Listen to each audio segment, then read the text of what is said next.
तो आज हम बात करेंगे इंडिया के बीएमडी के बारे में, यानी बैलिस्टिक मिसाइल डिफेंस शील्ड के बारे में।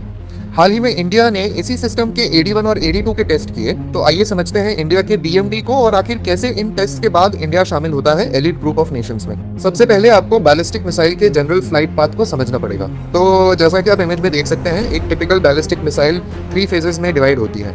पहला बूस्ट फेज, जिसमें मिसाइल लॉन्च होने के बाद अपने बूस्टर्स की मदद से एटमॉस्फेयर के बाहर जाती है। फेज 2 या मिड कोर्स फेज, जिसमें मिसाइल एटमॉस्फेयर के बाहर जाने के बाद अपने छोटे बूस्टर्स की मदद से टारगेट के ऊपर जाती है। और लास्ट में टर्मिनल फेज, जिसमें मिसाइल अपनी मौजूदा स्पीड और ग्रेविटी की वजह से जो स्पीड मिलेगी वो दोनों मिलाकर करीब करीब मार्क 25 की स्पीड से टारगेट को हिट करती है। यहाँ हम एटमॉस्फेयर का ऑल्टीट्यूड 0 से 100 किलोमीटर लेकर चल रहे हैं, जो अप्रोक्सीमेटली हर जगह इतना ही होगा। क्लास 11 फिजिक्स के प्रोजेक्टाइल मोशन में पढ़ा था कि लॉन्च एंगल और वेलोसिटी रेंज को डिटरमाइन करते हैं।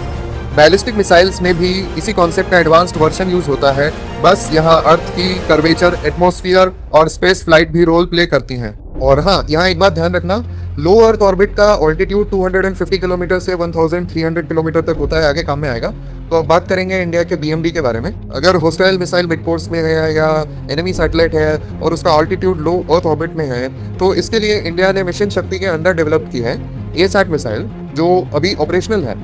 20 इंडिया के बीएमडी सिस्टम के 2 फेजेस हैं, फेज 1 और फेज 2। फेज 1 में जो मिसाइल्स यूज होंगी वो है पृथ्वी डिफेंस व्हीकल यानी PDV, जिसकी ऑल्टीट्यूड रेंज है 50 किलोमीटर से 120 किलोमीटर। और दूसरी मिसाइल है AAD यानी एडवांस्ड एयर डिफेंस, जिसकी ऑल्टीट्यूड रेंज अप्रोक्सीमेटली 15 किलोमीटर से 30 किलोमीटर है। बेसिकली फेज 1 डेडिकेटेड है इंडो एटमॉस्फेरिक इंटरसेप्शन के लिए, यानी अगर ये सिस्टम होस्टाइल मिसाइल को इंटरसेप्ट करेगा तो उसके टर्मिनल फेज में एटमॉस्फेयर के अंदर, बता दूं BMD फेज 1 ऑलरेडी एक्टिव है और उसको एक्टिव करके हमने एक कंट्री को एड्रेस कर दिया था। बता दूं फेज 1 2 इंपॉर्टेंट साइट्स पर डिप्लॉयड भी है। अगर आपको पता है कौन सी साइट्स है तो कमेंट में जरूर बताना।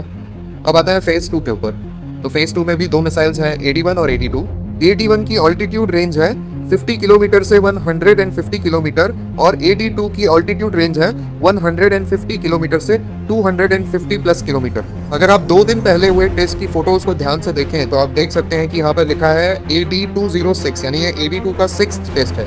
इसका मतलब AD-2 का ये शायद लास्ट टेस्ट होगा डिप्लॉयमेंट से पहले, और AD-2 के साथ AD-1 का भी अभी टेस्ट सक्सेसफुल रहा। AD-2 के सक्सेसफुल टेस्ट के बाद हमने अपने दूसरे एडवर्सरी चाइना को भी एड्रेस कर दिया, और इसके साथ ही इंडिया शामिल होता है उन चुनिंदा कंट्रीज में जिनके पास ICBMs को इंटरसेप्ट करने की कैपेबिलिटी है।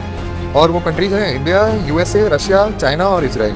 वैसे आप लोगों को समझने के लिए बता दूं कि चाहे होस्टाइल मिसाइल SRBM हो, MRBM हो, IRBM हो या ICBM हो, इंडिया BMD शील्ड को भी लेयर्स में यूज करता है। जैसे पहला इंटरसेप्शन ASAT से होगा, अगर वो फेल करता है तो फेज 2 की मिसाइल्स, और अगर वो फेल करती हैं तो फेज 1 की मिसाइल्स। बता दूं इंडिया का BMD इंडिया के एयर डिफेंस का एक पार्ट है, जिसमें आज हमने सिर्फ BMD की बात की। इंडिया के एयर डिफेंस में बाकी के भी कंपोनेंट्स हैं, जैसे S-400 से लेकर QR-SAM तक, लेकिन वो BMD का पार्ट नहीं है, इसलिए हम उन्हें एक अलग वीडियो में कवर करेंगे। तो ये थी इंडिया के BMD शील्ड के बारे में पूरी जानकारी और हमारा एनालिसिस इस टेस्ट को लेकर। जय हिंद।